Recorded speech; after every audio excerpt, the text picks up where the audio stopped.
All right, so vision, a discourse on human freedom, part 2. So this is a follow-up on the TED Talk that I gave here in Florence, which was put on by ISF, the International School of Florence. And that TED Talk was a talk on human freedom, and it was about human freedom being creation, being a participation in creation, in creativity, in God's creative power. And so in that talk, I explained the importance of our intelligence, the importance of our will, and the gift of our freedom to be able to choose, to be able to make decisions, to be able to choose what's best, to think about what's true. And at the end of the talk, I said that I recommend that everybody writes down their thoughts and their desires, and not to be afraid of your thoughts and your desires. And I also challenged everybody to make a long-term plan, a 5-year plan, a 3-year plan, a yearly plan, a monthly plan, a weekly plan, and a daily plan in order to use the gift of our freedom.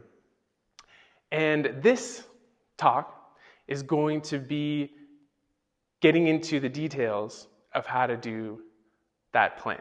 So, there are two extremes, right? Some of you might be saying, oh, but if we use our will too much, we become Pelagianists, right? Which was a heresy back in the day in the church, where people were so focused on using their will that they forgot God's grace. And they didn't depend on God. This is not Pelagianism, all right? And the other extreme is quietism, which was another heresy in the church, which said, we don't need to use our will and our desires. We just need to let go, quiet.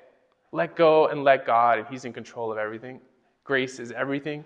We do nothing, right? That was another heresy. So this is neither the extreme of Pelagianism nor the extreme of quietism. This is a balance between the gift of our free will and the gift of God's grace. So it's also true that Jesus said that those of darkness are more astute than the children of the light. How often we see that those who promote darkness and live for darkness use their intelligence, use their will, and use their freedom for darkness. And Jesus says, and yet the children of the light, right? What do? So often we're afraid. It seems that we're afraid to use our gift of our intelligence, the gift of our will, the gift of our freedom. And so I believe, and that's why I'm passionate about this topic, after studying philosophers like Aristotle, Aquinas, Augustine, Cornelio Fabro especially, and also with Cristiano Ferraro, and Alan Contact, who was my professor and helped me through my thesis. The thesis being that our freedom, the gift of our freedom, is creation by participation. In other words, we've been given this possibility of sharing in God's creation, in continuing God's creation, in doing good, in loving, in thinking about the truth, and in spreading beauty in the world. That's the gift that we've been given through our freedom. Or we can choose not to. And choosing not to, you could say, is evil, is a lack of goodness. And so, how do we use our freedom? How do we use our creativity? How do we use our minds and our desires and our wills to do good? This is where I came in contact with an author whose name is David Allen, who's, you could say, a guru on the topic of getting things done. That was his book, right? Getting Things Done. And he has this book, Getting Things Done. He has networks throughout the whole world. And he's been promoting this way of doing things, of getting projects done. And reading this book, I found there was a great compatibility with the gift that we've been given of human freedom. And I want to share that with you. And one of those elements is the ability to have vision, the ability to get perspective. This is a picture of one of my flights when I was leaving Toronto last year, and I was coming back to Italy. And it was a rainy day, it was a cloudy day. And as we broke through the clouds, the sun was shining, and the sun was actually setting. And at least for me, maybe for you also, those moments when we get perspective from an airplane and looking down upon the world, looking down upon a city, looking down upon the fields, it gives perspective to life. It gives perspective to perhaps the smallness that we are, and yet the greatness of who we are, the greatness of who God is, the greatness of the world, of existence around us. Another experience, flying, similar, seeing the clouds, seeing the sun, seeing the combination of the both, seeing all the different colors, right? Getting this perspective from above. And another experience that's similar to that is hiking the mountains, right? When we're hiking the mountains, whatever part of the world we're in, whether it's the Alps or the Rockies or the Appalachians, wherever we are, when you're climbing those mountains, you start to see the world getting smaller. The world that we live in getting smaller. And the rest of the world getting bigger, right? You see the people getting smaller and smaller and smaller. I remember in New Hampshire when we would hike the White Mountains, that as we'd be hiking, and sometimes you'd have the streets below, the cars and the people just get smaller and smaller and smaller, and you just keep going higher and higher and higher. It just gives this perspective to reality, to the world around us. And I wonder why we don't apply this perspective to our lives. And we so easily can get caught up in the day-to-day grind, in the things we have to do, in our projects, in our school, in our work, in our emails, in our messages, the things we have to do at home. We get so caught up in the daily grind that we forget the view, we forget the vision, we forget the beauty of why we're alive and what we're here for and all the good that we're created to do. And so this is where David Allen comes into play. Because David Allen reflects on this, and he says the grind, the things that we have to get done, is like being on the runway of an right at an airport with the airplane, being on the runway. And we can easily live life stuck on the runway. So there's two things we need to do. One is we need to get perspective.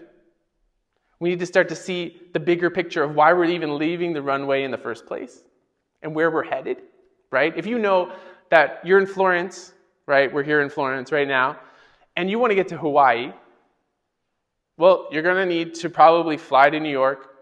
You might need to fly to LA, and then from LA you fly to Hawaii. If you know you're going to Hawaii, you take the right flights to get to Hawaii, right? But if you don't know where you're going, there's not even a point of leaving the runway. And so often we get stuck. We get stuck on the runway in life. And so one, we need to know where we're headed, vision, long-term vision. And we also need to get the things done on a daily basis so that we can head towards the vision, right? It makes sense. So if you're heading to Hawaii, well, you also need to pack your luggage. You need to get your flight. You need to go to the airport. You need to check in. We have a flight attendant here with us who can go through all the details of how that works, right? But step by step, you have to go through all the steps in order to get, and then imagine all the details and all the things they have to do when the plane is taking off from the runway. And loading up the luggage, getting the food ready, getting, right, everybody, the pilots and the flight attendants and all the people aboard, and making sure everything's clear. So all the steps need to be done in order to get to Hawaii. And we apply it often in things that perhaps we need to do, right? traveling, going home, going to work, right? But do we apply the same principles to life? And this is where I want to start from the big picture in order to get to the little picture. Or, in other words, to start from 50,000 feet, from a vision from way above, right? Where you can see the mountains and the sun, where you can see everything, in order to use our freedom and our creativity to know what we should do today, what we should do this week, what we should do this month, what we should do the next few years, if God gives us the gift of being alive. And He's given us this gift of being alive, so we should live to be creative. We should be creative. So, 50,000 feet. Later, we're going to hand out handouts and a paper that's going to have this information. And we're going to have some time, quiet time, where you can write down what you think your answers would be to this. And again, this isn't to make you more anxious about life or to make you stressed out or worried. This is to be free. This is to set you free. This is to use the gift that we've been given of our intelligence, of our will, of our freedom to be creative, right? So I invite you to take, when we have this moment, or even now as we're explaining it, to go through and just be creative. Just let your mind wander. Just let your mind be creative and go wherever it wants to go. We're not putting anything in a box. We're setting you free. That's the idea, right? And sometimes I think of the story of the multiplication of the loaves and the fishes as a great tap into, intuition into the gift of our human freedom. Why do I say that? Because what does Jesus say? Jesus says, give them food yourselves. Right? God could do anything. God could make it rain fish and bread, and they would have had enough fish and bread. And yet He says, give them to eat yourselves. They come with all that they had. They came with everything they had, and they said, all we have are 5 loaves and 2 fish. 5 loaves and 2 fish. And I think it's a great representation of our 2 faculties and our 5 senses, the human person. Our intellect and our will being, you could say, the 2 fish. The intellect and the will, the 2 faculties of the human soul, and our 5 senses, right? Our eyes, our sight, our hear, our ability to hear, our taste, our smell, our touch. That we bring everything that we are to God, the whole gift of our freedom to God, and God can do everything and more with the gift of ourselves to Him, right? And so, 50,000 feet, the big picture. What is the big picture of your life, right? The big picture, the 50,000 feet vision, as David Allen would say, would be your purpose in life. And so here I also add in a couple of nuances from perhaps my perspective, from a faith perspective, but these are the basic outline of David Allen, right? So your purpose in life. What is your purpose? Why are you here? And this isn't the Runway answer. Like, oh, I'm here to work. I'm here to study. I'm here to finish school. No. This is the big picture. Why are you here? Why do you exist? Why are you on earth? Why are you in this life? Why did God give you the gift of life? What's your purpose? Big picture. 50,000 feet. Right? What's your career? Your job, if you will. Or more than your job, because your job could vary even according to your career. What's your vocation? I like to call it vocation because what's your calling in life, right? What is God calling you to? What is in your heart that you want to offer to humanity? What is your calling? What is your vocation, right? And then, lifestyle. What is your lifestyle? And this is important because I'll give a concrete example of myself, right? So my purpose could be I want to bring God's love to everyone, right? My vocation, obviously, is a priest, right? I'm a priest. And so I want to bring God's love as a priest to all people. But my lifestyle is something different. What's my lifestyle? My lifestyle is, how do I want to be a priest? Because I could be a grumpy old priest. I could be a lazy priest. I could be whatever priest, right? What kind of priest do I want to be? And I would say my lifestyle, I want to live with a healthy balance between contemplation and action, between union with God and sharing God's love. And I want to, that's my lifestyle is I want to live with that challenge, that struggle, that try to find that balance in my life, right? That's the kind of lifestyle that I want. But then each of us has to answer this question. And some of you might be older, some of you might be younger. You don't have to be afraid of these questions because perhaps they change. Perhaps as you get older, they can change over time. Perhaps you think, my vocation is, I thought when I was 13, I wanted to be, an NHL hockey player, right? Things change over time. And now I'm a priest, right? And so you could say, my vocation, my career, I want to be a lawyer. Okay. And then you go to high school, you finish college, and you start to realize, no, I actually really want to be a doctor. Or I really want to be an artist. Or I really want to get into fashion. Or I really want to, whatever it is, right? All right, so then 50,000 feet. So now we're going to go down a step lower, right, in our flight. We're going down to 40,000 feet. Now that you, let's say, have the bigger picture, you know your lifestyle that you want, you know your purpose in life, you know your career, your vocation, at least what you're projecting towards, right? Because remember, we're going backwards, right? You know you're heading to Hawaii, therefore, you're going to take these steps to get there. So we know more or less the big picture of what we want.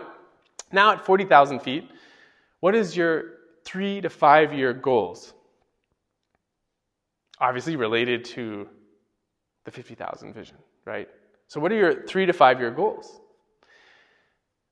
And that obviously depends on each one of you and your circumstances and where you're at. And again, it doesn't mean that we control them, but it means that we freely choose how we want to love. We use the gift of our freedom and our intelligence and our will to choose how we want to live these next 3 to 5 years. Circumstances can change things, etc. Of course, we're not in control.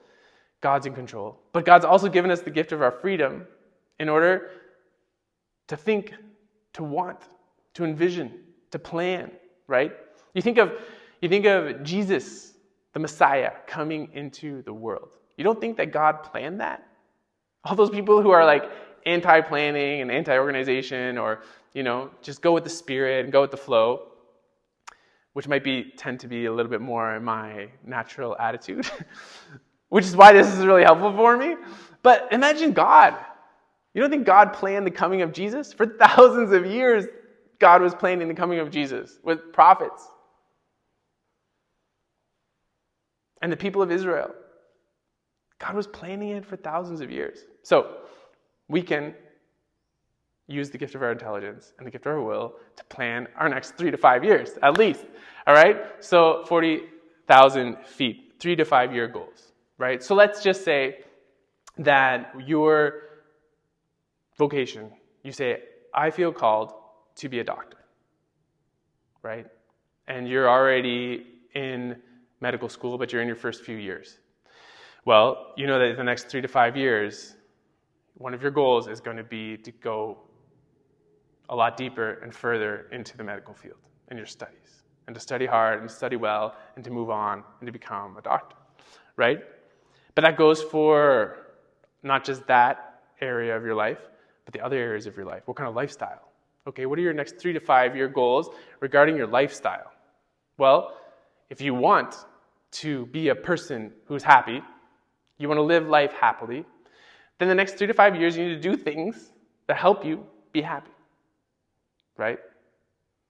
So you're going to, I don't know, you're going to need to make sure that you're spending time in nature, that you're spending time with people that you have a good time with, that people that build up your spirit and don't tear you down, right? And again, with all the different areas in your life that can be applied, right? 30,000 feet. 30,000 feet are your 1 to 2 year goals. So now you know your long-term vision, and now we're getting shorter. 3 to 5 year goals, 1 to 2 year goals. What are your 1 to 2 year goals? So that's like this year, 2021 to 2022, and 2022 to 2023. And some of you might be like, I have no idea, right? And that's okay. That's why this hopefully is an opportunity and an inspiration for you. And honestly, talking about this obviously inspires me and helps me myself, right? So 1 to 2 year goals. What are your 1 to 2 year goals? Well, if you're in high school, one of your goals is going to be to finish school, right? But we're going to get to something that's going to make this obviously a lot more important. Because I did this with our youth group, and obviously school was a big part of it. But school is a part of it. School is a part of your life. There's a lot more to your life, right, than school. But what would be your 1 to 2 year goals, right? And you'll have time to think about that and to fill that in. Then 20,000 feet. We're getting closer, right, to our landing point. So 20,000 feet would be your current responsibilities and your areas of focus. So this is getting to the point of what I mentioned with my youth group, is that it's not just finishing school, right? And if perhaps you're here in Florence, it's not just finishing university or finishing the degree or finishing, right, and moving on. It's knowing what your current responsibilities and your areas of focus are. In other words, yes, school, but let's add more. And you can add as many as you want, right? Areas of focus would also be your spiritual life, your soul. Probably the number one focus, area of focus, right? What's your your spiritual life, area of focus. Your studies, your school. But I would say it's more than studies in school and finishing your degree, right? Because let's say when I was studying philosophy, I could have just did what I wanted to do to pass the class, right? But there was other things I was interested in. There were other books I was interested in. There were other philosophers that I was interested in that the class didn't touch on at all, right? So I'd read those sometimes, right? Or like human freedom. I didn't just do my thesis to get my thesis done, right? This is a theme that I was really passionate about. And so the same thing for all of you, right? Is that it's not just getting through school, it's your intellectual growth and formation. It's thinking of long term. How do you want to grow intellectually? Well, reading, studying, watching, documentaries, movies, anything that can help you to grow intellectually in an area that you're interested in, right? Areas of focus. Also, another area of focus would be your mental health, right? What are you doing to have a healthy mentality and a mental health, right? And here, again, you're going to see on the paper, I leave space. I only left a little bit of space. These lists, you can make them as long as you want. We'll also send the Word document so you can think and write as much as you want. But these are more or less, it's not right now getting into the details of how you're going to, enhance your mental health. This is more right now, at this point, it's just knowing the areas of focus. So, right, spirituality, intellectual, your mental health, your physical health, right? That's an area of focus. Everybody knows that exercise helps us physically, our brain, right?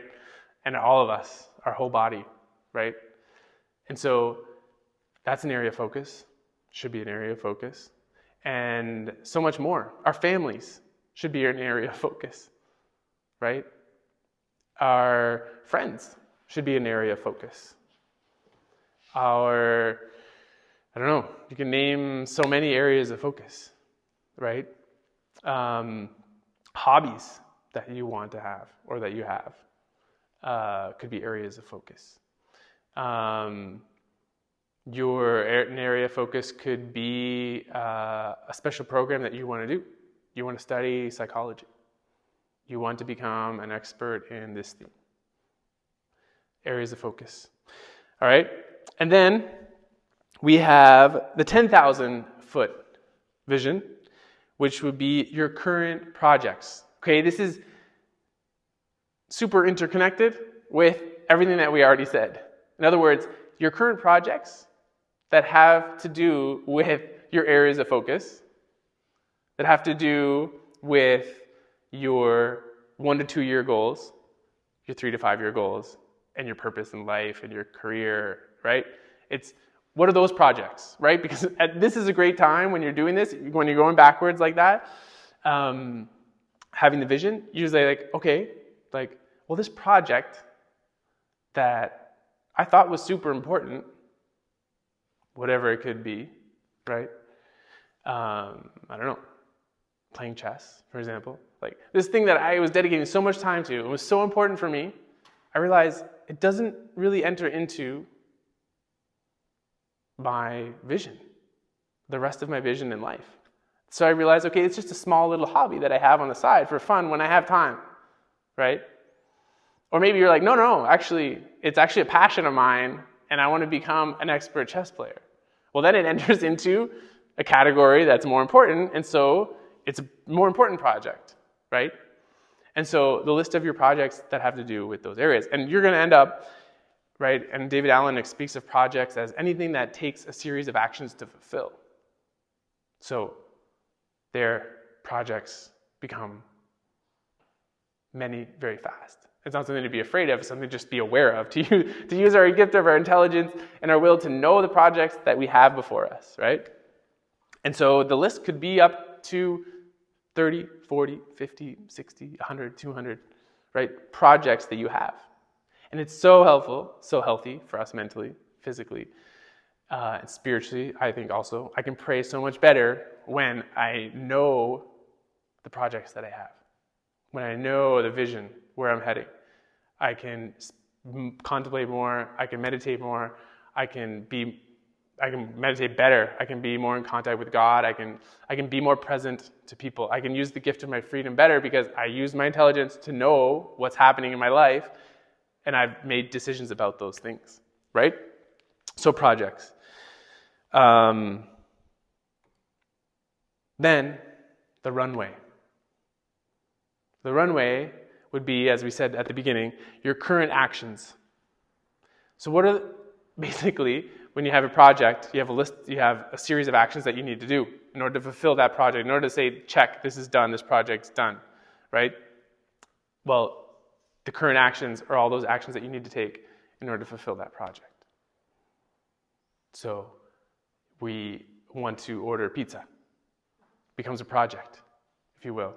Right? Because there's a group of people, because we need to find out who actually wants pizza, we need to find out if there's a place open for pizza, we need to order the pizza, we need to go get the pizza or have it delivered, right? There's a series of actions that need to be taken in order to order the pizza. What are those actions? And then, obviously, there's going to be things a lot more important and that are going to take more time to think about than ordering pizza. But write those things down, right? So if these are your projects, let's say a project of yours is to build a house. A young couple gets married and they want to build a house. That's a project. It's a big project. So what are the series of actions that you need to take in order to get that house or to build that house, right? That would be your current actions. And here, I put current action items. I said action items list by places, because this is another great tip of David Allen, is to categorize the things you have to do by where you are, right? And allow space for your intuition to decide what you do in the moment, right? Because we're living in a world that's so fast-paced, that's so fluctuating, that things are coming and going on a constant basis. And that goes for all of us, and priests very much included in that. There's so much happening that if, for example, I have a list that says phone, when I'm on my phone, this is what I do. These are the actions I need to do in order to fulfill the project. And I write those actions down on a list that says phone. I'm at my phone, and I write those messages. Or I look that thing up, or I order whatever it is, right? And there's lots of different apps that you can use. I was using an app that was called To Do, but then I transitioned into the typical reminders on the iPhone because they ended up making it a lot better, and you can organize them by areas. So I put, phone, and then all the things I need to do when I'm on the phone. Computer, everything I need to do when I'm on a computer. That's why I say places, right? Or when I'm in my office or at home, all the things I need to do when I'm home. Or whatever it is. When I'm out of the house, all the things I need to do when I'm out of the house, right? Or when I'm speaking with specific people and the things I need to talk about, right? My boss, whoever it is, right? The things I need to talk to about with God, exactly. Who I need to talk to? No, God. Or like the parish priest, or your boss, or your professor, or your mom or your dad, or whatever it is, right? And you make that list of those things that you need to say so that when you're there with them, you're like, maybe some of you are better at this than others. I'm terrible at it. If I don't write it down, I won't remember. I'll be like, I see them, I talk to them, we have a great time, they leave, I leave, and I'm like, I totally forgot to ask them 5 things that I was going to ask them about, right? So the Runway, organizing your lists by places. Super helpful. All right. And this is a simple method. I invite you also to read, actually, the book, Getting Things Done. Very helpful. And the podcasts are great, too. It's a simple method to free our mind. And that's one of the things David Allen talks about is having a mind like water, which, right, is like a martial arts idea. It's a concept from martial arts. Having a mind like water so that you can be free to use your mind, not to have all this information or tasks that you need to fulfill, but so you can use your mind to be creative. This is how I find it very well connected to human freedom and to being creative, and the gift of our human freedom being creation by participation or sharing in God's creation. Because when our minds are free, and I've seen it in my own life, is that when our minds are free, then we can think about great things. We can think about beautiful things. We can think about the truth. We can reflect and contemplate on the truth. We can enjoy a sunset. We can enjoy a sunrise. We can more fully enjoy being with people, being in the presence of others, being in the presence of God, right? Because our minds are free. We have whatever system it is, but we have a system that we know the things that we need to do will get done. If God gives us that gift of life and time, they'll get done. It's in the system. I don't need to stress out. I don't need to worry about it, right? And both with our intelligence, but also with our will, that we can desire goodness. We can desire great things. There could be great problems, or you could say projects in the world, but there are a series of actions that we can take to solve some of those problems, and we can make the world a better place. And so my invitation to all of you is to use the gift of your freedom to really be free, to be creative, to use your intelligence, to know the truth, to long for the truth, to use the gift of your will to desire goodness, to contemplate with the gift of our intelligence and our will beauty. And we're in a city, Florence, which is full of art, the birthplace of the Renaissance, art and architecture, and so much beauty that surrounds us. It's, I think, a great place when we are hopefully coming out of coronavirus, that our city can also be a rebirth after the world suffering from coronavirus through the contemplation of the truth, of goodness, of beauty. And I like to hand out to all of you a simple outline of what we talked about. I invite you to take some time to fill it out. We're going to do 5 to 10 minutes to fill it out. We'll have some music maybe playing in the background.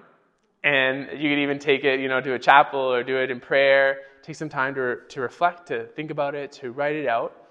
And then, if you like to, you could break into small groups. If you're a lot of people, if you're a small group already, then we could share some of the reflections that we have, or the experiences perhaps from doing this project, this reflection together. So we'll take some time to do the handouts, and as we're also doing this for anyone that's connected with us, we will now close our session with a thank you to a number of people. I can't write everybody, right, that I want to thank, but especially to the philosophers that have inspired me and influenced me, right? And I mentioned them already.